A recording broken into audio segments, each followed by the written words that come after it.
उसका इतिहास क्या था। तो वैसे ही आज जो ये भगवाकरण है और इसको बड़ा और व्यापक राजनीतिक शब्दावली में कहा जाए तो फांसीवाद का उभार है। मैं इसके भूगोल और इसकी आर्थिक जो पृष्ठभूमि है उसकी ओर बस ध्यान दिलाना चाहूंगा। ये जो इस तरह का उभार है हमारे यहाँ, केवल हम ही इससे संतुष्ट नहीं, पूरी दुनिया के पैमाने पे इसको जोड़ के देखना होगा। ट्रंप से लेके कभी बहुत प्रगतिशील, कोई बहुत सेकुलर स्टेट कहे जाने वाले फ्रांस और टर्की जैसे भी जो देश थे, दुनिया के पैमाने पे इस तरह की दक्षिणपंथी ताकतों का उभार है। और वहां पे जातियां इस तरह से नहीं है, तो धर्म के नाम पे, दूसरे नाम पे दमन का चक्र चल रहा है। तो इस भूगोल के बारे में भी और इस राजनीतिक अर्थशास्त्र के बारे में भी ध्यान देना। जहां तक भारत में भगवाकरण का सवाल है तो निश्चित रूप से आज वो एक विजेता की स्थिति में है।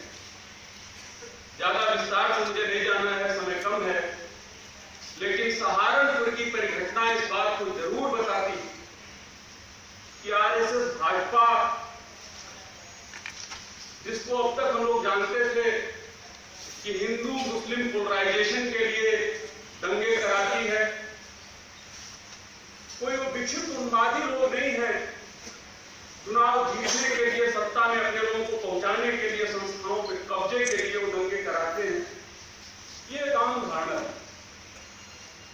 लेकिन यूपी में योगी सरकार बनने के बाद,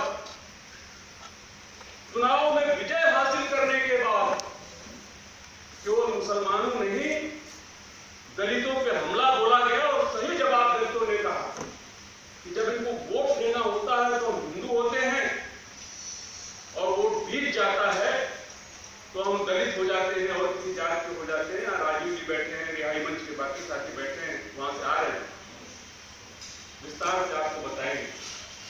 लेकिन फांसीवाद, भगवाकरण आज एक ऐसे चरण में पहुंच चुका है कि केवल चुनाव जीतने के लिए नहीं, अपने वर्चस्व के लिए, संस्थाओं पे कब्जे के लिए, जनता की आवाज को कुचलने के लिए वो हिंदू समाज के भी दूसरे भी तबकों को संदेश देने के लिए सहारनपुर से शुरुआत हुई।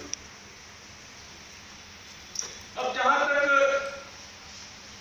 इससे मुकाबला का सवाल है, पहचानने का सवाल है, तो इस बात को भी हम लोगों को देखना होगा कि क्या केवल हिंदुत्व की बात करके, थियोक्रेटिक स्टेट की बात करके, बहुजनों के खिलाफ वो कोई ब्राह्मणवादी किस्म की शक्तियां हैं, इतनी बात करके हम मुकाबला कर लेंगे? तो मुझे लगता है इस प्रश्न पे भी हमको गौर करना चाहिए कि क्या आरएसएस भाजपा कोई सुसंगत तरीके से किसी थियोक्रेटिक स्टेट की ओर बढ़ रही है, या सत्ता के इस्तेमाल के लिए जो भी बिंब संभव हो सकते हैं, मुख्य धारा में जो भी विमर्श बनाया जा सकता है, वो भले परस्पर विरोधी हो, उसका इस्तेमाल किया जाए, इसको भी उनको पहचानना हो। आज जिस तिरंगे को लेके पूरा माहौल बना दिया गया है, सिनेमा हॉल में आप जाइए तो अटेंशन की मुद्रा में खड़ा हुए बगैर आप सिनेमा नहीं देख सकते हैं। ये राष्ट्रगान और तिरंगा आज जो भाजपा और आरएसएस के हाथ में सबसे बड़ा हथियार है, इस तिरंगे के प्रति आरएसएस का नजरिया क्या था? आरएसएस के मुख्यालय पे इसी तिरंगे को फहराने के लिए कितनी लड़ाई लड़नी पड़ी, इसके विस्तार में मैं नहीं जाऊं। जिस गाय के सवाल पे गौकुंडे जगह जगह उन्माद फैला रहे हैं, पकड़ के पीट रहे हैं, लोगों को फ्रिज खोल के अखलाक की हत्या कर रहे हैं, उस गाय को लेके टाइम्स ऑफ इंडिया में सावरकर का आर्टिकल छपा है, क्या नजरिया है, उससे हमको वाकिफ होने की जानना पड़ेगा। जिस संविधान के प्रति शपथ दिलाई जाती है, हर चीज को संविधान के दायरे में है कि नहीं है, तो गाय हो, तिरंगा हो, संविधान हो, राष्ट्र हो। अब गाय को लेके उत्तर भारत में एक बात, केरला में आरएसएस को अगर सूट करता है तो दूसरी बात करेगी, नॉर्थ ईस्ट में सूट करता है तो विधानसभा चुनाव से पहले भाजपा मुख्यालय पे भी पार्टी होगी, बाकायदा उसका वीडियो रिलीज जारी किया जाए। तो ये अगर हम मान लें कि वो कोई थियोक्रेटिक स्टेट, हिंदू राष्ट्र बनाना चाहती है, हिंदू धर्म की कोई प्रक्रियावादी शाखा है, कोई तिरंगा के प्रति उसकी कोई आस्था है, कोई गाय के प्रति उसकी आस्था है, तो कम से कम तथ्य तो ये बताते हैं कि उसकी आस्था ऐसी किसी चीज में नहीं है, कोई सुसंगत विचारधारा नहीं है। केवल एक चीज है, सत्ता पे कैसे कब्जा होगा, उसके लिए अगर परस्पर विरोधी विचारों के साथ उसको खड़ा होना हो तो देश के हिस्से में एक विचार होगा, देश के दूसरे हिस्से में दूसरा विचार होना होगा। इस प्रवृत्ति को भी पहचानना होगा। इसीलिए कहना चाहता हूं कि जो लोग अगर सोच रहे हों कि केवल सामाजिक न्याय की बात करके हम उसका मुकाबला कर लेंगे, तो इस बात को भी पहचानिए कि जिस आरएसएस का प्रमुख केवल चित्त पावन ब्राह्मण होता था, उसने इस चीज को भी बदला। सर्वसत्तावादी धारा के बतौर सत्ता के इस्तेमाल के लिए उसने चित्त पावन ब्राह्मण से आगे बढ़ के रज्जू भैया दूसरे जात के भी व्यक्ति को बनाया।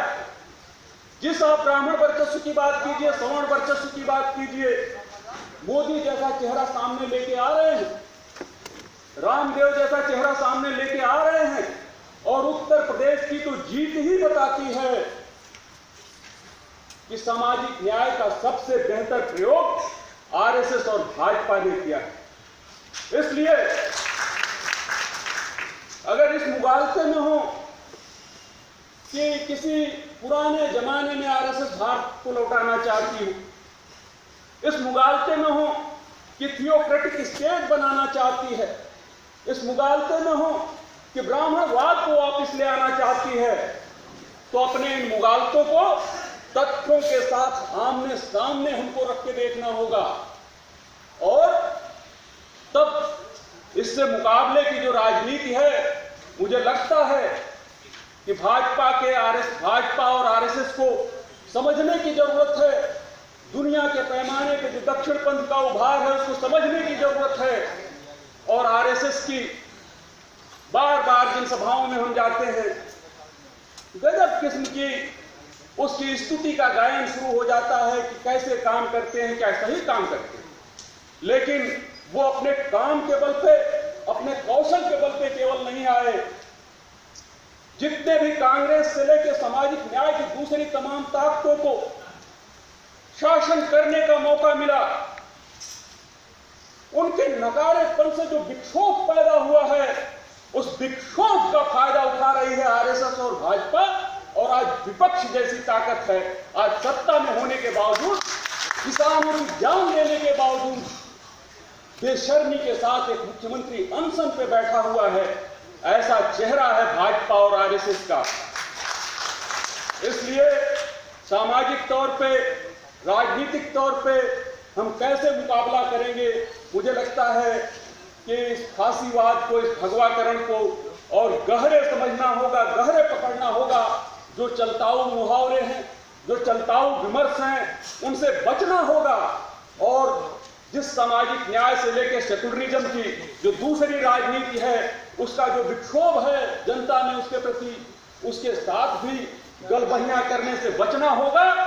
विकल्प की नई राजनीति खोजने का यह समय है, और इसमें ही ऊर्जा लगा के आरएसएस और भाजपा से हम मुकाबला कर सकते हैं।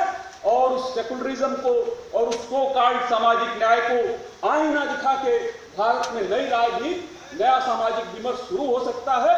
बिहार की धरती ने ऐसे विमर्श शुरू किए हैं। इस शुरुआत का स्वागत करते हुए मैं उम्मीद करता हूं बात आगे बढ़ेगी। शुक्रिया।